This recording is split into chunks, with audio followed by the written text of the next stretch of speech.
เบิ่งเนี่ยเคยจุดป่าครับ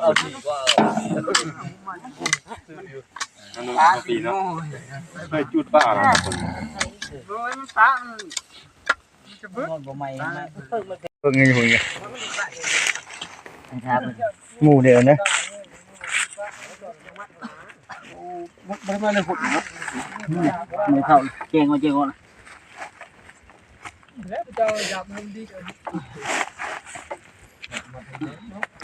มึงกับเอาขามันออกก่อนแล้ววะ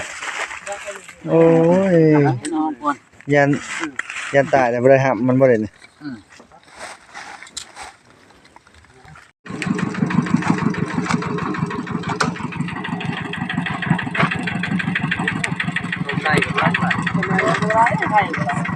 ทำไมฮะดึงมามันเลยว้าวเลย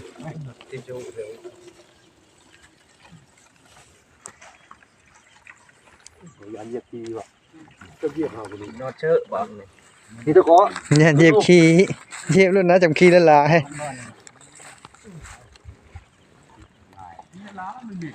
เนี่ยก็มีอะไรบ้างนะ